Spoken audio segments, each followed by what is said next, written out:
आप फरमाएं तो राधाष्टमी व्रत के बारे में तो है। राधाष्टमी के व्रत के व्रत बैठे। पहले हमें समझना होगा कि हमारी लाडली जो है कौन। महाप्रेम समुद्र का सार रूप, और वो केवल प्रेम प्रकाशन के लिए ही प्रकाशित हुई है। सत्प्रेम सिंधु मकरंद रसौग धारा सारा नजस्रमभितास्त्रवदाश्रितेषु। श्री लाडली जी के चरणों का जिसने आश्रय लिया, प्रेम समुद्र में डुबो दिया। प्रेम समुद्र कौन है? लालजू। और प्रेम समुद्र का सार कौन है? लाडली जू। लाडली जू का सबसे बड़ा व्रत है प्रेम, जिससे आधीन की हुई है लालजू को। लालन तेरे ई आधीन, तेरे ही रस बस श्याम सुंदर वर, जाचत हैं ज्यों दीन। लालन तेरे ही आधीन, सुनरी सखी हो साची कहत हो, तू जल है ये मीन। लालन तेरे ही आधीन। जागतिक जो साधनात्मक व्रत रखे जाते हैं, जैसे हम एकादशी व्रत रहते हैं, जन्माष्टमी व्रत रहते हैं, ऐसे ही जैसे राधाष्टमी व्रत की बात, ये राधाष्टमी व्रत मात्र केवल प्रेम प्राप्ति, प्रेम।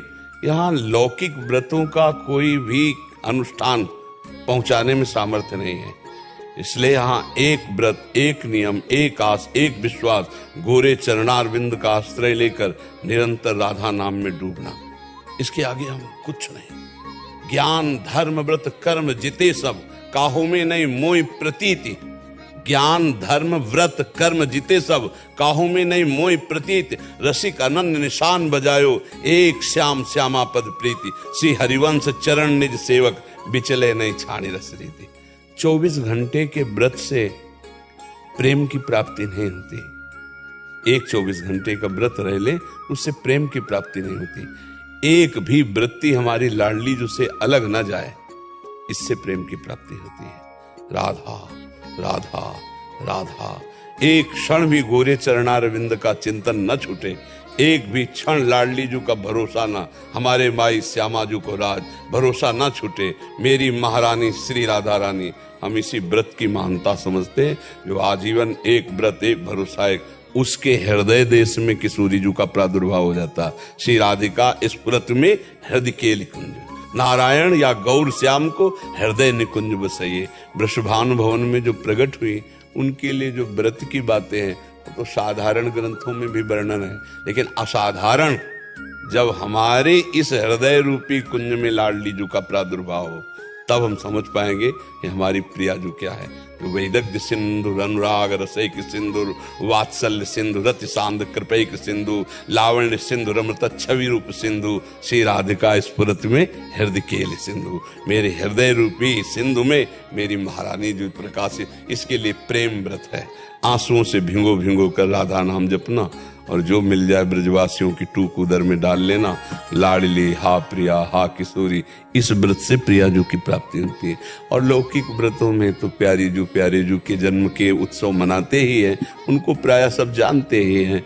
व्रत जो है अनन्य व्रत रखकर उनके चरणारविंद में, और पूरे जीवन की एक एक वृत्ति, एक एक श्वास, एक एक मिनट उनके चरणों में समर्पित कर देना, इसी से प्यारे जू की प्राप्ति होती है।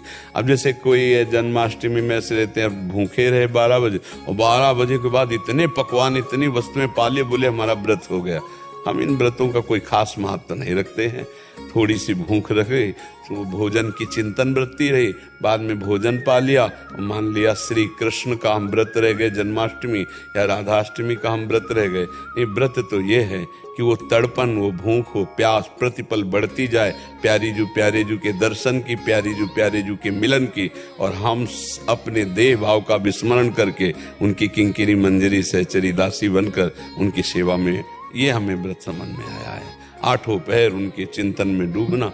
अब व्रतों में जो श्री जी के व्रतों में तो साधारण व्रतों का तो सबको ही जानता है कि भाई दूध फल आदि का आहार करके, और हम लाडली लाल के लिए एक दिन रहे, इसका हमें कोई खास महत्व नहीं। एक रोटी ब्रजवासी की खा लो और पूरे दिन रोते हुए किसी कुंज में बैठ के राधा राधा जपो, इससे बड़ा कोई व्रत नहीं। हमारी जो पकड़ आई है हमारी जो पकड़ आई है कि कूटू का पूड़ी, सिंघाड़ा का हलवा, ये हमारी श्री जी के प्रसन्नता के हेतु तो नहीं होंगे।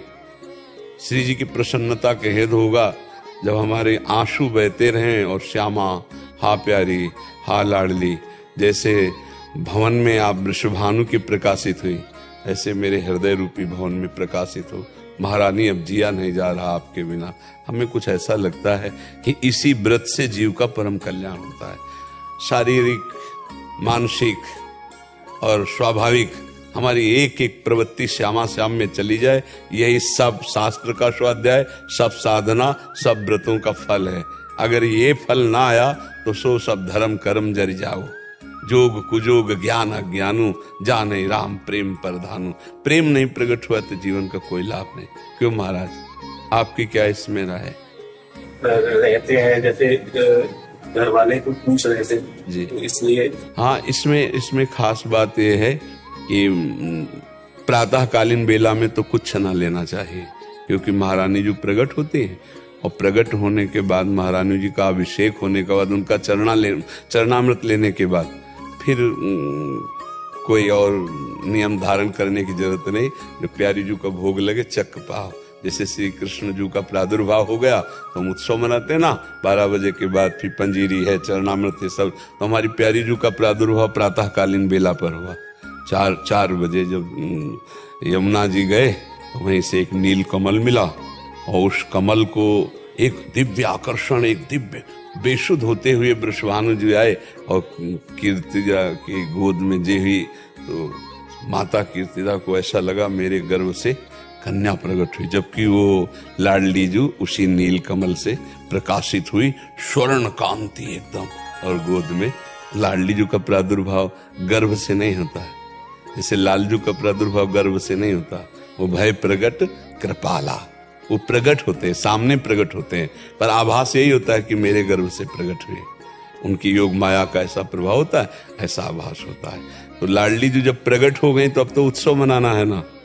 हाँ, तो जो लाडली जी को भोग लगे वो पावे, खूब राधा राधा उस दिन जपे, श्री जी के गुणगान करे, श्री जी के चिंतन में रहे।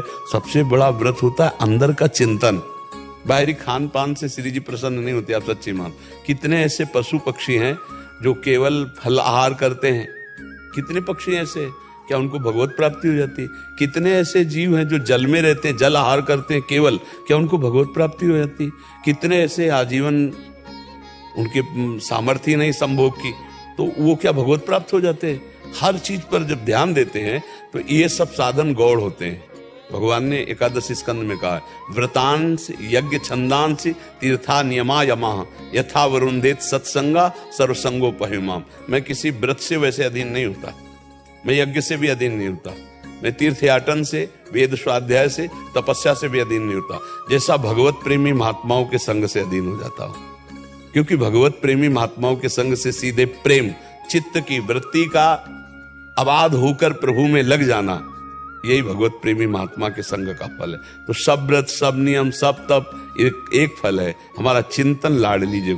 उस दिन तो कम से कम लाडली जी का ही कीर्तन, लाडली जी का ही चिंतन चले तो वो व्रत हुआ। अब जैसे नाना प्रकार की फलाहार की सामग्री बनाकर और उसको पाना, उसे व्रत नहीं कहते। जैसे एकादशी व्रत है ना, उसमें 24 घंटे ऐसे रहना चाहिए। एक बार जल और थोड़ा सा कुछ ले ले फल, नहीं तो जल से काम चला ले, मर थोड़ी जाएगा एक दिन में।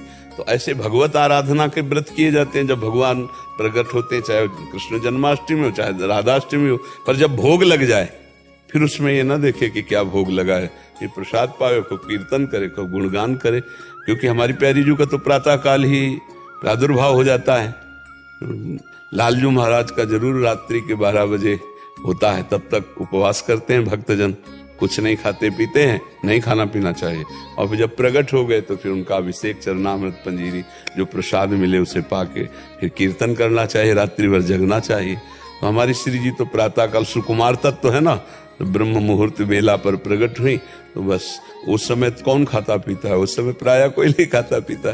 फिर इसके बाद जब अभिषेक हो जाए तो फिर चरणामृत लेके फिर लाडली का भोग लगावे आनंद से। और अगर ऐसा विधान करे कि भाई आज हमें नहीं पाना है तो फिर चरणामृत पी के ही रह जाए, दूसरे दिन फिर भोग लगा के पावे, ऐसा भाव कर ले। ऐसे ही कर रहे हैं सप्तमी की शाम से हाँ। नवमी को बोलते हैं। हाँ, तो ऐसा कर लेना चाहिए।